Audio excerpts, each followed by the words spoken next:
Alors, un petit malin a réussi à installer Apple CarPlay dans sa voiture. Comment il a fait? Voyons. Est-ce que c'est du streaming? Ah ouais, c'est un truc de streaming encore, je pense, via le navigateur. C'est un peu ça l'idée, quoi.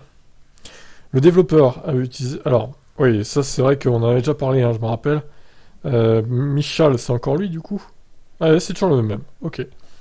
Donc il avait utilisé un Raspberry Pi et une version customisée d'Android.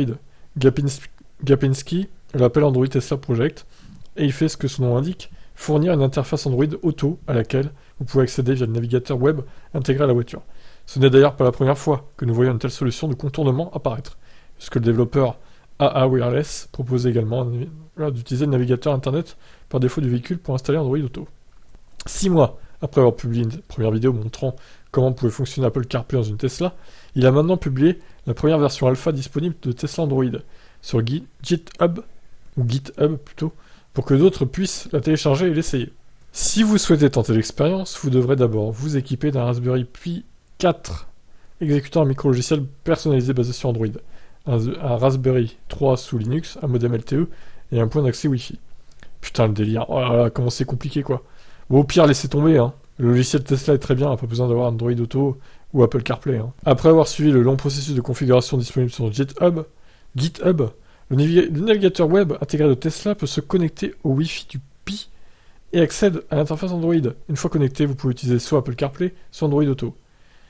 Gapinski rappelle qu'il s'agit d'une version alpha et que certains utilisateurs pourraient donc rencontrer quelques bugs.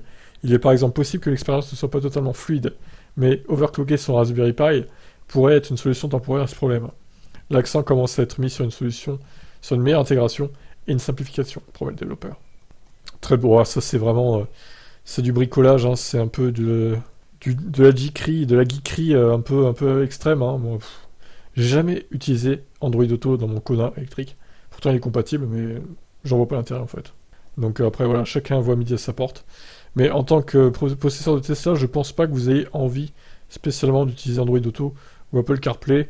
Je pense que l'OS Tesla est déjà très bien, et on peut s'en passer quoi, hein, de ces deux trucs là. Après voilà, je pense que ça intéressera certaines personnes, mais bon, c'est un peu une idée de geek quoi. Allez, ciao ciao.